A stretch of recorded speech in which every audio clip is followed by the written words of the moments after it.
Sire, la sorcière a avoué, dit Nicolas de la Renie, chef de la police de Paris, et, poursuit-il, hésitant visiblement à aborder un sujet aussi délicat, elle accuse Madame de Montespan. Le roi Louis XIV ne fait que soupirer, il n'a plus qu'à accepter la vérité. Il ne doute plus que sa favorite officielle, la mère de ses 7 enfants, le retienne par des rituels secrets. Mais que de détails dégoûtants! L'histoire commence à l'automne 1666. C'est alors que Françoise Athénaïs, d'une beauté éblouissante mais pauvre, un vrai rat d'église, est vue par le roi. Elle a 26 ans, et, n'espérant plus rien des hommes, elle décide de prendre le destin en main.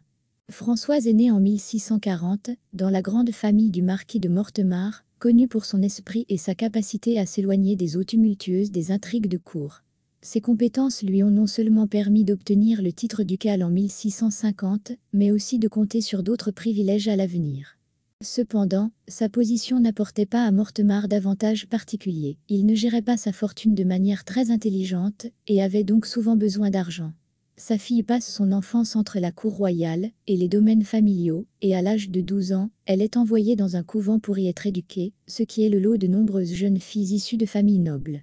Après avoir obtenu son diplôme, elle est nommée demoiselle d'honneur de l'épouse du frère du roi, et, plus tard, de la jeune reine Marie-Thérèse.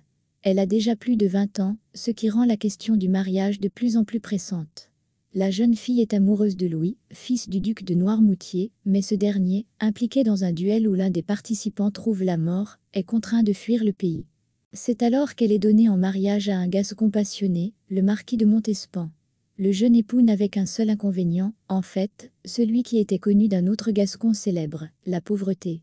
Cependant, elle était aussi liée à l'amour des cartes. Décidé à améliorer sa situation, le marquis tente de faire une carrière militaire, sa femme est enrôlée dans l'état-major de son ancien employeur. Les fonds particuliers, ni ceci ni cela, n'ont cependant pas apporté, mais, entre-temps, le couple a eu des enfants. D'abord une fille, Marie-Christine, puis un fils, Louis-Antoine. Les mœurs libres de la société de cour, la rareté de la vie, un mari, disparu sur le théâtre de la guerre. Intelligente et ambitieuse, Athénée, nom qu'elle s'est donné en l'honneur d'Athéna, victorieuse, en veut plus. C'est pourquoi elle élabore sa propre stratégie. Elle se lie d'amitié avec Louise, une favorite du roi, discrète et laide. Cette amitié lui permet de se rapprocher de son objectif, Louis XIV. Grâce à son attrait rare, à son enjouement et à son tempérament vif, qui la distinguait de la fraîche Louise, Athénée réussit à attirer l'attention du monarque. En 1667, elle commence son idylle. À l'époque de Louis XIV, avoir une épouse au statut de favorite royale constituait une source inépuisable de privilèges. Le jour où Louis arrêta son regard sur Madame de Montespan, tout le monde à Versailles félicita son mari pour sa bonne fortune. La société connaît mal le marquis. Le Gascon, fiévreusement amoureux de sa femme, prend très mal la nouvelle. Après avoir appris son malheur, il arrive à Versailles, décore son carrosse de cornes de cerf géantes, et roule au scandale. Refusant les honneurs, indifférent aux menaces, qui vont de l'emprisonnement à l'élimination tranquille, il poursuit de sa haine l'homme, le plus puissant du pays, pour tenter de reconquérir sa femme.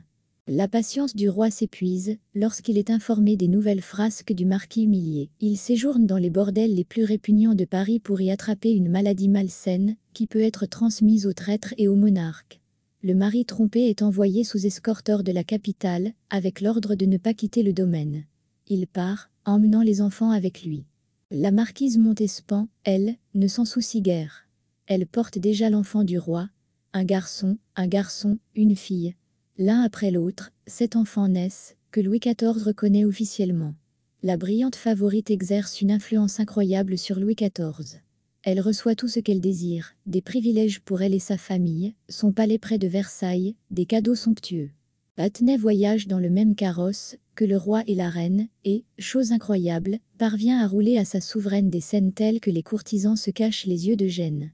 Un tempérament fou, des grossesses fréquentes, une alimentation immodérée, tout cela ne fait pas la beauté de la favorite.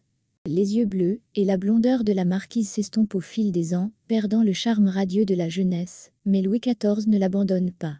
C'est pourquoi de terribles rumeurs circulent à la cour. L'affection du monarque serait due à des potions, et la marquise aurait depuis longtemps vendu son âme au diable.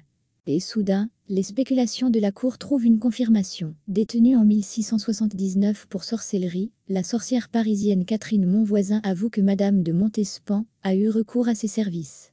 Sous la torture, la femme donne des détails macabres. Pour garder les favoris du roi, elle ordonne des messes noires, au cours desquelles des bébés innocents sont sacrifiés. Apprenant les crimes de son Athénée, Louis XIV ordonne au chef de la police d'arrêter l'affaire, et les informations sont classées. Le titre de marquise favorite officielle ne fut perdu que 4 ans plus tard, en 1683.